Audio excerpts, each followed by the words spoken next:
As much as I wanted to show how good my A6 builds are through my CM3 results, they were not pretty. I lost 17 times in a row on day 4 and placed 3rd in the Group B finals. But I still uploaded this video to give budget players some resources to work with and point out my mistakes so we don't become misguided like I was. Enjoy the video.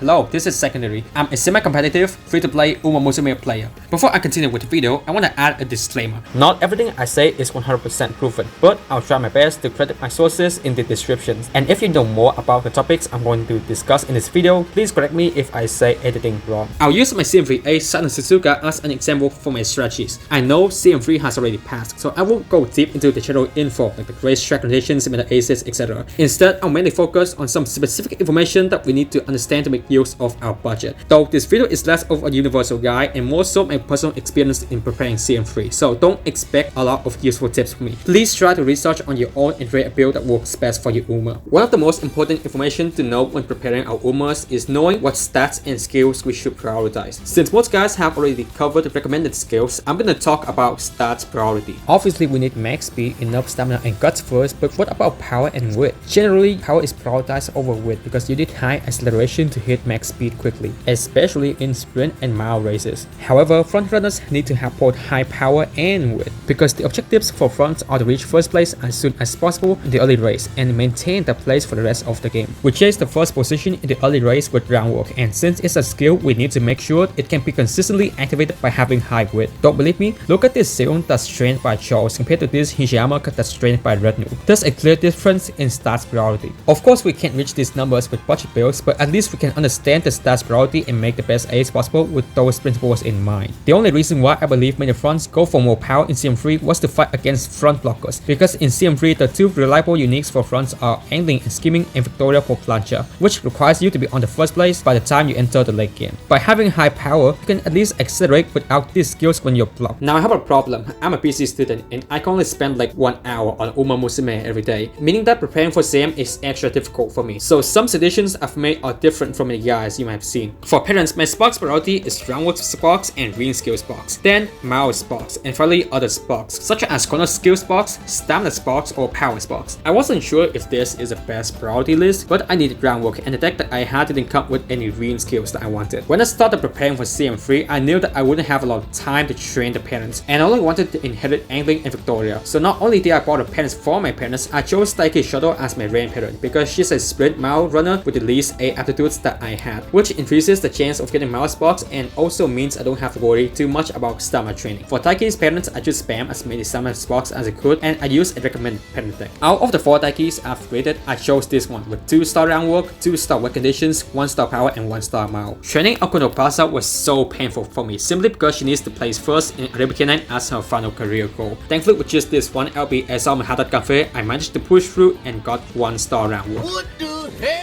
For the second parent, I borrowed a saving skag with 6-star mile, 4-star groundwork, 5-star front row side V, 2-star wet conditions, and some corner skills. This is the best parent that I can find who prioritizes what I need. Now let's move on to the A's. At first, I tried to follow this Canva guide by Mischief of Myths in Victoria Frontier, but I failed again and again. Turns out my cards were not strong enough to reach max speed, let alone raising other stats. So I kept experimenting, each run with a slightly different deck, until I got this. 4 speed, 1 stamina, 1 width. This was a deck that allowed me to reach max speed, enough stamina, and as much power and width as I could. Before we get into detail, please understand that it's for my case only, so you need to experiment on your own to find a deck that best suits you. But I'm still gonna show how I came up with this particular deck. When I pick my cards, I only care about 3 effects. Firstly, friendship bonus, how much she improves the preferred training when she is there. Secondly, specialty priority, how often she trains in her preferred training. And finally, the initial friendship gauge, how much our friendship gauge is already filled at the start of a run. These effects are equally important, so if one of them is very low compared to the others, the card is a no for me. Out of these speed cards I have, the best ones are 1 LBSR Shinko Windy, 3 LBSR Swift Dosho, and 2 LBSR Narita Taishin. Similarly, I chose a 3 LBSR Zeno Rockroll to hit the stamina requirement since my legacy won't carry the stamina training. Lastly, I added an